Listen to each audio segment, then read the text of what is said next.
Have you ever looked at a loan offer and felt torn inside? Part of you thinks, maybe this is smart. But then another part of you whispers, I don't ever want to feel trapped again like I felt before. And if that tension feels familiar, my friend, you're not wrong for feeling it. Today we're going to slow this down and bring some peace into the question, should I ever borrow again? The truth about good debt. Financially confident Christian, living with purpose and vision, heart, son, and no division. We ride. Hey friend, Ralphie Step Jr. here. Welcome to Financially Confident Christian, where we learn how to walk through life and money with wisdom, with peace, and with a heart anchored in God's truth. My mission is simple, to help you break that cycle of financial shame, build steady habits rooted in faith, and truly become the kind of believer who handles money with clarity, with confidence, and with spiritual purpose. Yesterday we talked about motivation, how to keep going when progress feels slow. And today we're going to step into a question that often shows up right after we get to that point. Should we ever borrow again? And is there really such a thing as good debt? But today I want to talk about it calmly, I want to talk about it honestly, and I want to talk about it without pressure. A listener recently asked me, Ralph, I'm working hard to get out of debt. But what if I need a loan again someday? Does borrowing mean I've failed again? Or am I overthinking this? And as I pondered that question carries a lot of weight. And I'm really glad it was asked today. Because here's what you might be feeling but haven't said out loud. You're afraid of going backwards. You're afraid of undoing that progress you made. You're afraid of feeling that knot in your chest again.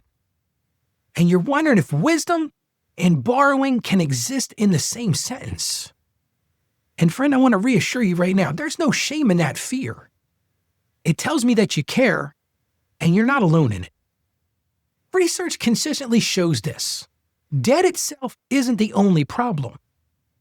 It's unclear expectations. It's that emotional pressure. For so many of us, it's that lack of margin. That's what usually creates the stress. In other words, it's not what you borrow, it's how and why you borrow. And over the years, I've walked with people who used debt carefully and slept just fine at night. But I've also worked with people who borrow because they felt rushed, because they felt pressured, or for so many of us, they felt afraid of missing out. The difference wasn't intelligence, it was peace. And I'll never forget a couple I worked with. They wanted to buy a home, and that was their dream. They wanted to buy their home. And on paper, the numbers worked perfectly. But in their hearts, as they talked about it, they felt constantly tight. Money just felt really tight to them.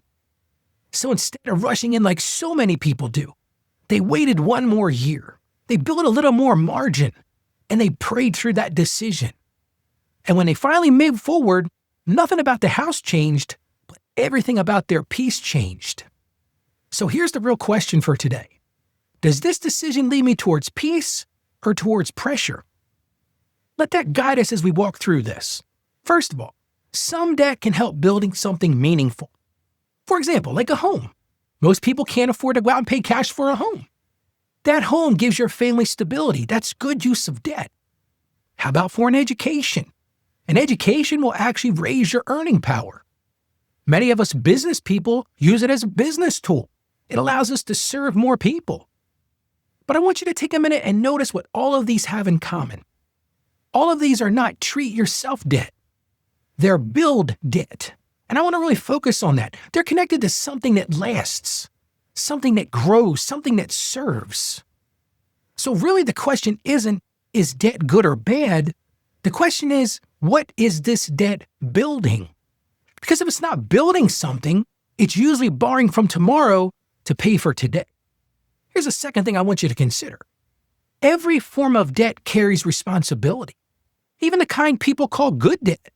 Because good debt still has a due date every month. It still charges interest. It still expects a payment. Whether your month goes smooth or your life goes sideways. And hey, listen, if you're like me, life goes sideways sometimes. And debt doesn't just take our money. It takes our options. It limits our freedom to pivot. It limits our freedom to rest. It limits our freedom to give. And it limits our freedom to say yes to what God is calling you to do without checking your account first. So don't let that label good make you careless.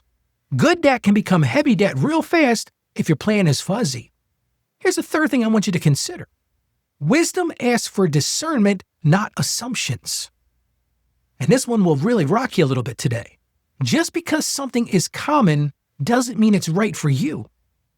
You might hear things like, everybody finances cars, so it's okay to have a car loan.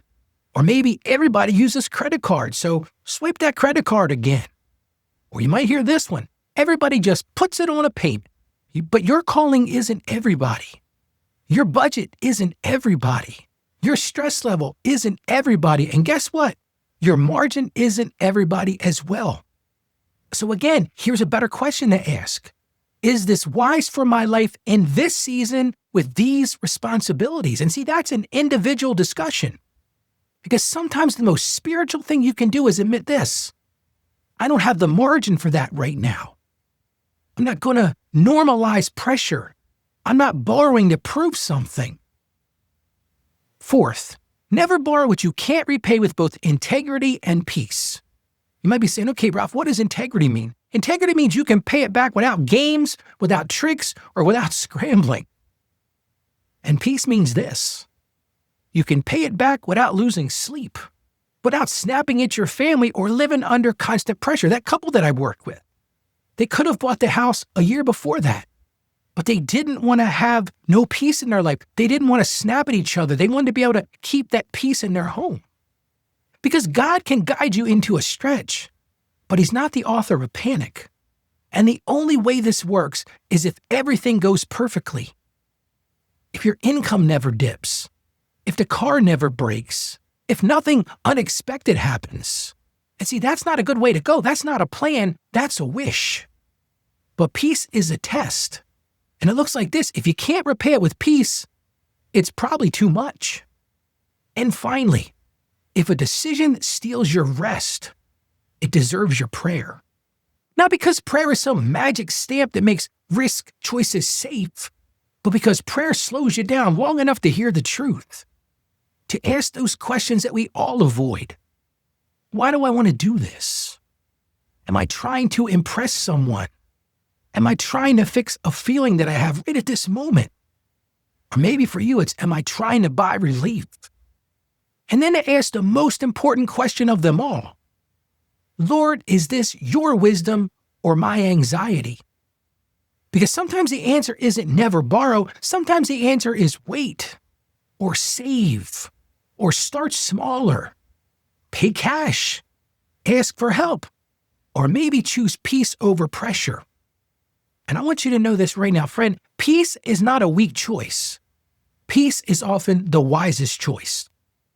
Let's look at Romans chapter 13, verse 8. It says, let no debt remain outstanding except for the continuing debt to love one another. This verse isn't about fear. It's actually about freedom. God's heart is never to trap you, but to guide you gently towards peace and wisdom. And Lord, we just thank you for being patient with us as we make financial decisions. Give us clarity when we feel unsure, Lord. Calm our hearts when pressure speaks loudly. Help us choose wisdom over impulse and peace over fear. We ask this in Jesus' name. Amen. Here's your small step today. I want you to write down one type of debt you've been considering. Just write it down. And then I want you to pray over it. And now we're not praying for permission, but we're praying for peace and for wisdom. And I love what one listener recently shared with me. She said, Ralph, I stopped feeling rushed when I realized God wasn't disappointed in my questions. What I'm talking about here is the Financially Confident Christian community. And you can join our community by going to financiallyconfidentchristian.com/join. Again, that's financiallyconfidentchristian.com/join. That's the heart of this community, a place where you can think clearly, where you can move slowly and grow without judgment. And you're always welcome here, so I'm encouraging you to go check that out. Friend, God is not in a hurry with you, and wisdom is allowed to take time. You don't need to have every answer today. You just need to keep choosing peace one step at a time. So today, go out there and be a financially confident Christian.